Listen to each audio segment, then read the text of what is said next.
Hi, this is Tim Rivers with J6 Patriot News, and I have a very special guest today.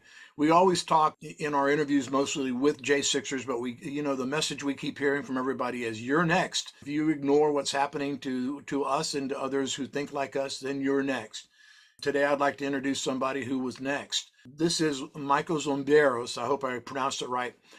Michael's been held in Clearwater Jail, the same jail as Jeremy Brown has been held, in the same maximum security recently for, Michael, correct me if I'm wrong, 51 days? Oh yeah, no, I was in isolation for about 15 days, correct? 15 days. Okay, so once again, we're seeing denial of rights, but Michael's case is kind of unique, and I'm going to let him tell you a little bit about it. It has to do with family. It has to do with rather suspicious government programs that are run by bureaucracies that have been given free access to literally billions of dollars in order to entrap, supposedly control the traffic of cartels around the world who deal in drugs in America. And this organization is called the DEA. I'm going to let Michael tell you a little bit about why he's sitting where he's sitting without charges, really being held in contempt of court for an incredible, coming up on a year now, without ever being convicted of a federal crime, and basically for just refusing to surrender his civil and constitutional rights to due process and to legal assistance. So I'm going to turn it over to Michael. Michael, thank you for coming in. I know we have a short amount of time today, but your story is pretty important because we've been saying it for years. You're next, you're next, you're next. That the overreach of the government extends wherever they feel their political power should go. So tell us a little bit about how you got where you are and why you're still there after all this time. Yes, Tim, thanks for having me on. And like you said, I mean, that's the reason why I want to get this message out. I mean, if it could happen to me, a local wedding photographer in the Tampa Bay area here, it can happen to anybody. But basically, I've lived here in Tampa all my life. I've been happily married for the last 24 years, and my wife and I, we own a small wedding photography business for the last 18 years. And it all started about last March. We were actually in Jackson Hole, Wyoming, on a beautiful snowmobiling and snow skiing vacation. And this is just how rogue and corrupt the FBI is getting. I just want to explain the story because it's just unreal and unfathomable that this can happen. But anyways, we're traveling back home from Jackson Hole, Wyoming, and at the airport in the morning at the TSE pre-check, there's a agent there serving me a subpoena, a federal subpoena, to be in court the next day at 8 a.m. in the morning, and it has FBI names on there and numbers. So I get to Salt Lake City. They serve me the subpoena. It's a total shocker to us. We just we're on a nice, beautiful vacation. I get to Salt Lake City. I call the FBI agent that's on there and said, I just want to know. I got served a subpoena at the airport. Like, what's all this about? Well, we can't talk about that right now. You need to be in here tomorrow at 8 a.m. So it's the next day. I said, well, I don't even have an attorney here. I said, let me. I didn't know what to do. I said, let me try to get an attorney. I'm not the type of person that has a attorney on retainer. I need to go do some research and get an attorney. I said, no, you don't need an attorney. There is no judge present, and your attorney, if you do hire them, has to wait outside. Mhm. So I said, so let me get this straight. I just was served a subpoena. I'm supposed to walk into a room with a federal prosecutor with no judge, so no mediator. And if I did hire an attorney, my attorney has to wait outside. I go, what is this all about? Well, we can't tell you right now. So they give me a 24-hour notice. And then, so I call an attorney, I hire an attorney. They postpone it for the following week. So sure enough, I go in there the following week with my attorney. My attorney has to wait outside. There is no judge. So what I did was I pled the fifth. I used my Fifth Amendment right to not speak because I'm like, if I've done something wrong, then arrest me for it. But I know I haven't done anything wrong. I mean, I don't even have a parking ticket, for gosh sakes. It's my first time I've ever been in jail. So I go in there and I plead the fifth. They're like, you can't plead the fifth. I said, what are you talking about? I can't plead the fifth. It's my Fifth Amendment right. No, you got granted full absolute immunity by the Attorney General of the United States of America signed off on this. And I do believe, and I want the when people look at this, I think I am the first person in the United States history of our government history to get granted full immunity by the Attorney General of the United States of America without having a prior criminal record. And that's what hopefully we can do some research and find that out, because there's very small, I haven't even found a case study like mine at the moment. So anyways, I said, so let me get this straight here. I'm thinking in my head, all this is happening all at rapid speed. Like, I don't know what they want me to talk about. They won't tell me what they want me to talk about. I tried to use my Fifth Amendment right. They took my Fifth Amendment right away from me, and they threw me in jail for sitting up to 18 months. I've been in jail for almost a year now. March will be a year. And I have no criminal charge.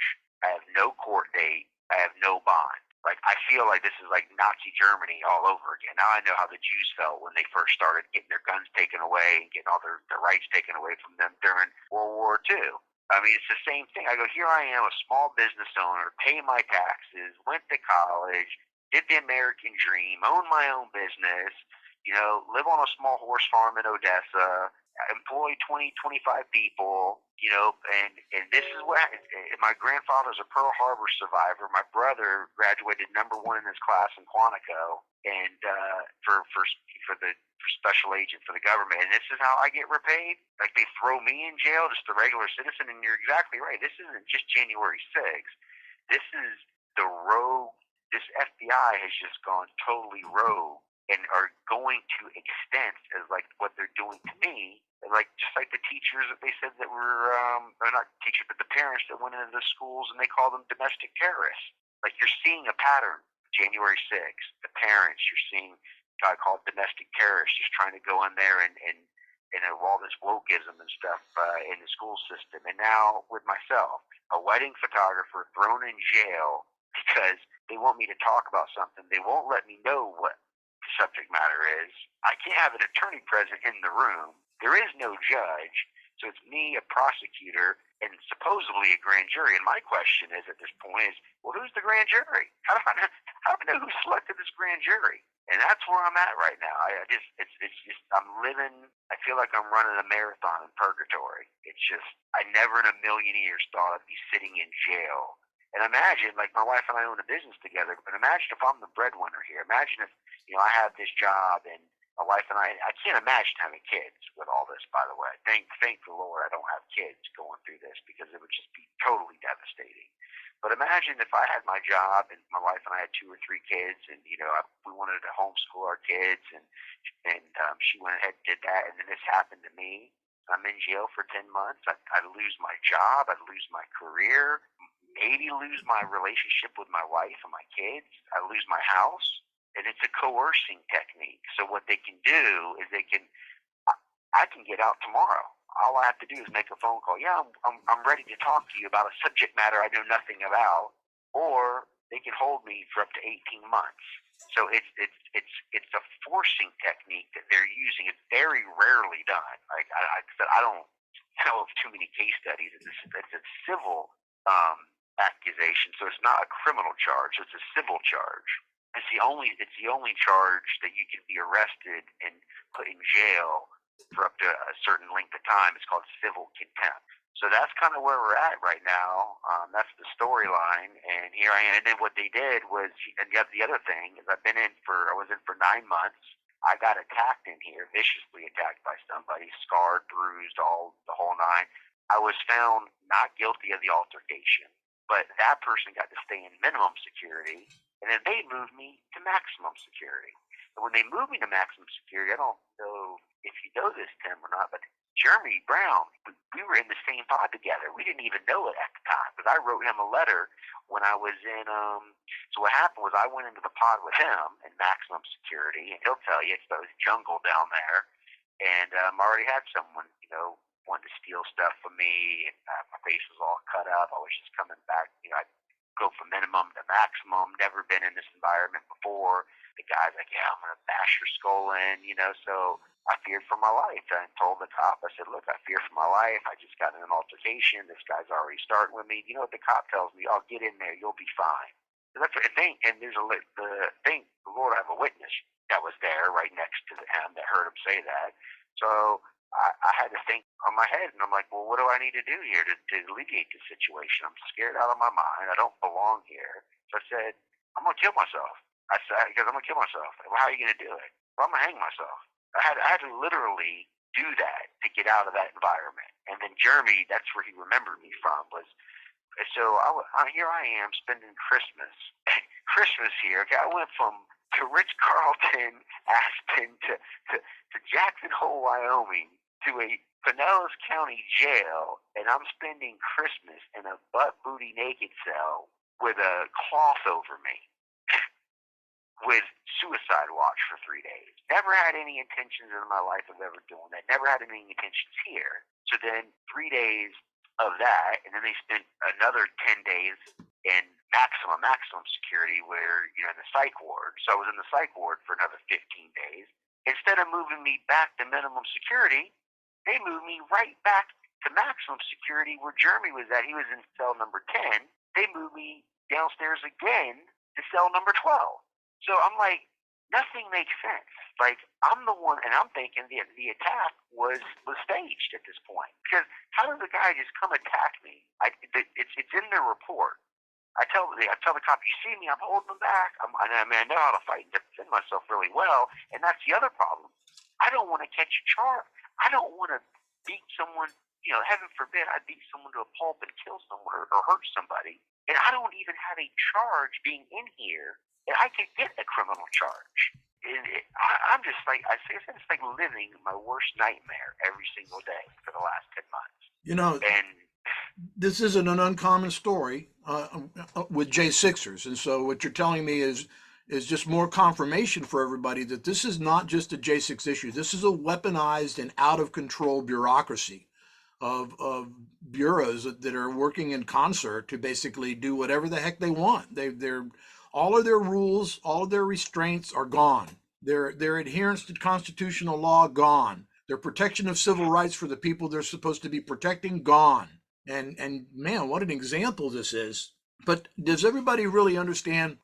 I mean, in background, real quick, not to stop what you're telling us, but this all started with a rogue DEA agent by the name of Jose Irizarry. There are charges against this gentleman. He was basically, he was accused of some really bad behavior in the dealing of the funds and the way that he worked with the cartels to set up these stings, living lavishly, cars, jewels, all kinds of stuff. And then he supposedly is accused of having a team of other agents join him in these little fun jaunts across the world. And somehow or another, when he finally gets pressured, he fingers almost everybody who worked with him, whether true or not. I think most of us understand how the DOJ works.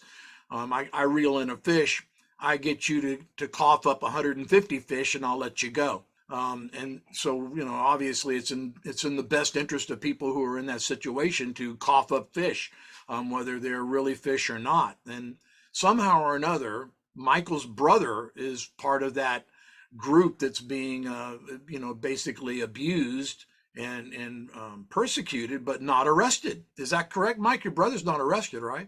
No, he's not arrested. So correct. So this gentleman was my brother's partner, and there's three of them. And the thing about it is, they got audited every month. Every month they get their audits. Okay, so I just knew this guy as, a coworker of my brother. This has been going on now for 6 years, this investigation time. This hasn't been going on for like a year, 2 years. So the thing about it is, they wanted to question my brother. They want to grant him full immunity or absolute immunity. So my brother's just like, hey, am I a target or am I a witness here? Which one am I? And I know I've done nothing wrong, so I'm going to plead the fifth. So my brother pled the fifth. And they don't have anything on my brother because if they, number one, you're not gonna beat the FBI. I mean, they have unlimited resources, they have unlimited power. I mean, look what they're doing to me. They just took my Fifth Amendment right away from me. So the thing about it is they've tried to pinpoint things on my brother. They can't find anything because there isn't anything. So, and I'm like, well, and if you want information about my brother and his operations and things that they're doing, why don't you go ask the people that work with them? Like they couldn't believe that they brought me in. They're just the wedding photographer. I mean, I used to train professional athletes for a living, and then I came and helped my wife with this, owning my own wedding business, and now I'm involved somehow in this ring of drug cartels and parties and this and that, which they have nothing on. So the only two people that have been arrested are me and Azeri. His wife, who pled guilty to 5 or 6 felony counts, who actually is the ringleader behind all of this, they let her go. She pled guilty to 6 felony charges, and she's off free. It's been 1 day in jail. But the two people that are in jail right now are Azeri, which he deserves to be because he got caught and did what he needed to do, and then me, the wedding photographer. Nobody else in the agency has been put in jail or prosecuted at this moment. And let's be clear, you don't work for the agency, you're not employed by the agency, and never have been. You are a wedding photographer. Yeah, that's it. I've never have been, never been in law enforcement, nothing.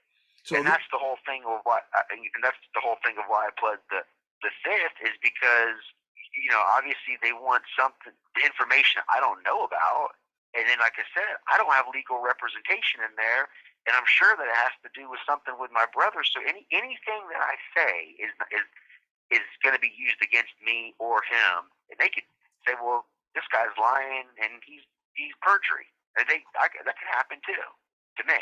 Yeah, and like you say, the longer they keep you in there, the higher the probability is something will happen that you'll actually be committed, you'll actually be involved in a crime, and then they've got you for real.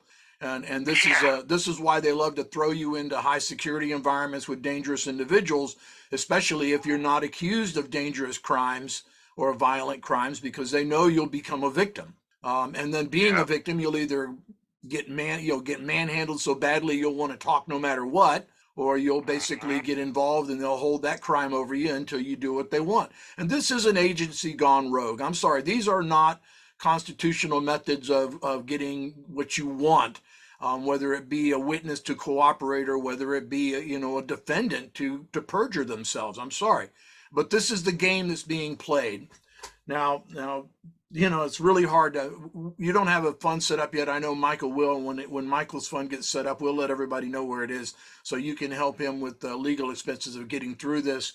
You're next. Are you going to stand out there and stand up for Michael and through him stand up for all the J6ers? Or are you just going to stay around and wait for the knock on your door? That's the question I got for you, America. Get out. Do something about it. So, Michael, just kind of to sum it up, I think we've kind of covered the gamut here.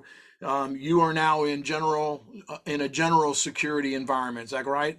That's right. Correct. Okay, so that's a little bit better. And basically, you're still until you either, let me see if the 3 conditions I understand it correctly. Either 18 months expires, which means the grand jury expires, or you tell them what they want to tell you, or you find some way or another to enforce your constitutional and civil rights and be released. Correct. Those are the 3 options. So number 3, people, that's you. Basically, we need people to call the USAA's office and complain. You need to be informed about. Here you have this corrupt DEA agency that has thousands and thousands of agents that have gone rogue all around the world, dealing in billions of dollars, laundering money, involved in CIA drug war games. And here's what they're doing to somebody to get what they want, even though he doesn't have what they want. But just because they can, they put him in jail and held him there for almost a year. And they'll keep him there longer, as long as he can, until either you speak out against it or their time clock runs out, in which case, once again, the process has become the punishment. Michael, thank you so much. I know everybody will be praying for safety and for a good resolution for this. Everyone understands that no matter what happens, your life has been irrevocably damaged through this. You'll never regain this time with your family. You'll never outlive the basic betrayal of what's happened to you or the experiences that you've had to go through in this jail. I hope that that with Jeremy and others, you've found some solace and faith and purpose in revealing this to America. That's what we get up every morning for. And so I truly I wish you well. And we will not be silent about this, and I hope everybody else will not be as well. Last words. Yes, Tim, thank you so much for letting me have a mouthpiece for a change, and I really appreciate that. And like I said, if it can happen to me, it can happen to you. And I just want everyone to know we still live in a wonderful country. But good men and women, bad things happen when good men and women do nothing. We do need to come up and take a stand against this rogue agency that's doing some bad things to our country. But God bless you, Tim. Thank you so much for what you do, and we'll see you on the other side. Thank you, Michael. We'll be out there, brother.